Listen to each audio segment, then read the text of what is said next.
ఎల్లుండి జరిగే గణేష్ ఉత్సవాల మహా శోభాయాత్రకు అధికార యంత్రాంగం విస్తృత ఏర్పాట్లు చేసింది. ట్యాంక్ బండ్ సహా 20 ప్రధాన చెరువులు, 72 టెంపరరీ పాండ్స్ సిద్ధం చేశారు. ప్రధాన చెరువుల దగ్గర 130 ఫిక్స్డ్ క్రేన్లు పెట్టారు. 259 మొబైల్ క్రేన్లు అరేంజ్ చేశారు.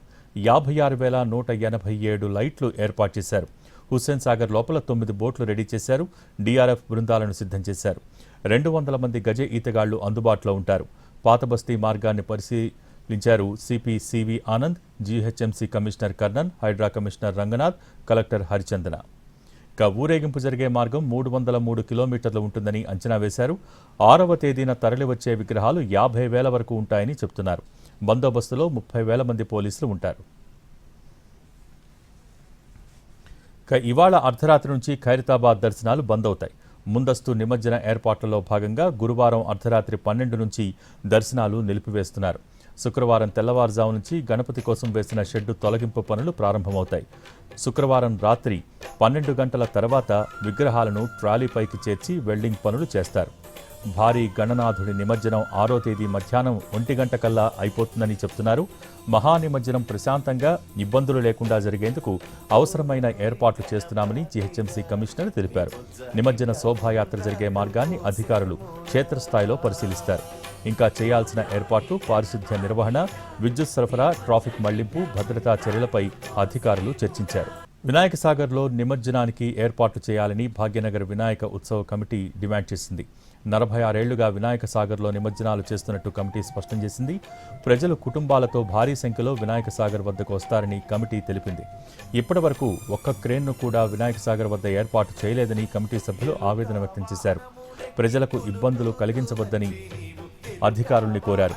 లక్షలాది మంది ప్రజలు రోడ్ల మీదకు వస్తారు కాబట్టి శాంతి భద్రతల సమస్యలు రాకుండా వినాయక సాగర్ వద్ద ఏర్పాటు చేయాలని భాగ్యనగర ఉత్సవ కమిటీ సభ్యులు డిమాండ్ చేశారు. నిన్న పాతబస్తీలో కమిషనర్ సివి ఆనంద్ పర్యటించి నిమజ్జనోత్సవ ఏర్పాట్లు పరిశీలించారు. బాలాపూర్, పాతబస్తీ, ట్యాంక్ బండ్ రూట్లను పరిశీలించిన కమిషనర్ అధికారులకు సూచనలు చేశారు. ఇప్పటికే ప్రజలు చాలా ఇబ్బందులు పడతా ఉన్నారు. 46 ఏళ్లుగా చెరువు మాది, వినాయక సాగర్ మాది, మేము ప్రభుత్వం ఏర్పాట్లు చేయాలి. కోర్టు ఏమన్నా ఉంటే మీరు ప్రభుత్వం దానికి సమాధానం చెప్పుకోండి. ప్రజలకు ఇబ్బంది కలిగిస్తే ఎట్లా? ఇవాళ రేపు ప్రజలు లక్షలాదిగా రోడ్ల మీదకి వస్తారు, శాంతి భద్రతల సమస్య ఉత్పన్నమవుతుంది. అందుకే ఇవాళ కమిషనర్ గారికి, అధికారులకు మేము స్పష్టంగా భాగ్యనగర్ గణేష్ ఉత్సవ సమితి డిమాండ్ చేస్తున్నాం. ఇప్పుడు ఇక్కడ నుంచి అక్కడికే పోతాము. గతంలో ప్రభుత్వాలు వాస్తవాలు పెట్టలేదు. ఇప్పటికైనా ప్రభుత్వం సరి చేయాలి. రేపు ప్రజలు రోడ్ల మీదకి ఎక్కుతారు. ఇప్పుడు మేము ఇక్కడ నుంచి అక్కడికే పోతున్నాం. మేము నగరం స్పందిస్తాము. మా హక్కు అండి, మా ఉత్సవము భాగ్యనగరంలో మా ధార్మిక హక్కు. ప్రభుత్వంది బాధ్యత కాదా? కాబట్టి మేము విజ్ఞప్తి చేస్తున్నాము, డిమాండ్ చేస్తున్నాము.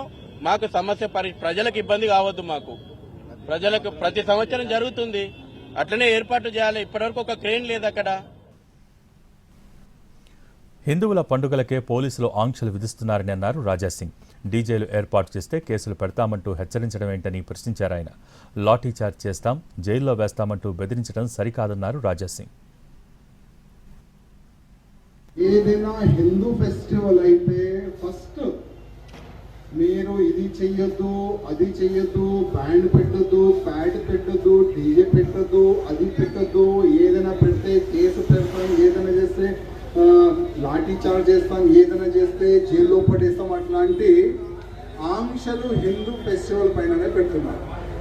నేను మా పోలీస్ కమిషనర్ గారికి, డీజీపీ గారికి అడుగుతున్నా, మీరు ఎవరు? మా హిందూ ఫెస్టివల్ ఏ విధంగా జరుపుకోవాలి మీరు మార్గదర్శనం మాకు చేస్తారు.